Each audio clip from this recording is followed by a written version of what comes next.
This little welding machine I've got here, I bought it last year off of eBay. It was on auction, and the auction started out $149, and I was the only one to bid on it, and that's what I got it for, and that included shipping here. But it seems to be a nice little trick.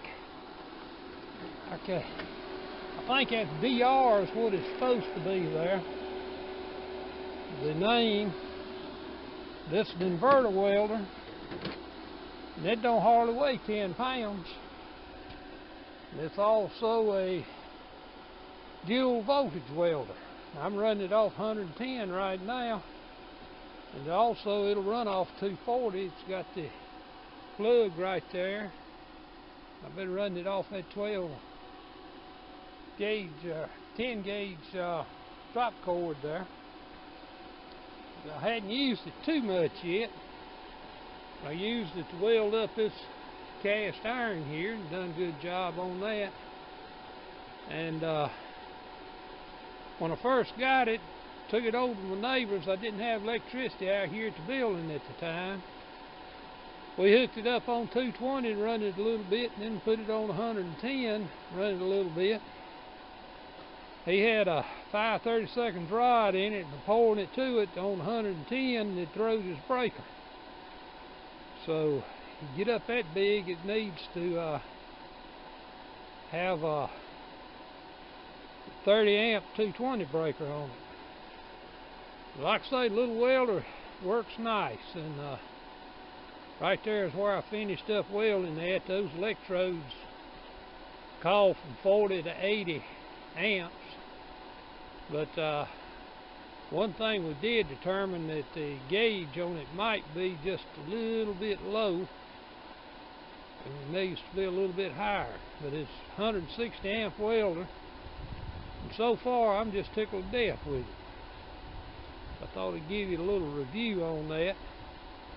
And it also came with the ground lead and electrode lead. We'll talk at you later. Bye. Also, this welder, I forgot to mention, like I say, it's an inverter welder, and it is AC, DC, and reverse polarity. And you can do most any type of stick welding with it you want to do. Like I say, I'm well pleased with the way it's been so far. So, talk at you later. Bye.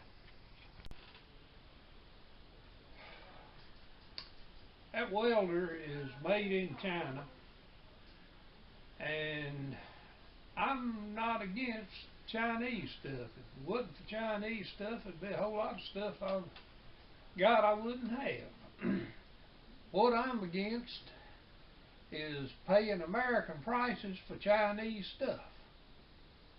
And that has happened to me several times in the parts dealings. Going to some of these brand name parts stores, you go in there and you pay big bucks for a part, open it up, and there comes that little piece of white paper rolling out, made in China. And I'm use a whole lot of Chinese stuff, but most of it I buy off of the internet for a third or less of what these stores charge for. I went to Walmart the other day to get a new can opener, and I stood there and went through everything they had and finally found one can opener made in the USA. I went ahead and bought that. Then I was going to looking about a kitchen knife. I wanted one made in the USA, and there wasn't one. Finally, I wound up buying a fish fillet knife made in Finland before I'd buy a Chinese knife. I just get aggravated that all these years CEOs and so on making all them millions of dollars a year get processed all this stuff through China and just to save a few pennies. And I'm just not fond of paying anybody big money. But I guess that's enough ranting and raving for right now. But y'all have a good one. We'll talk to you later.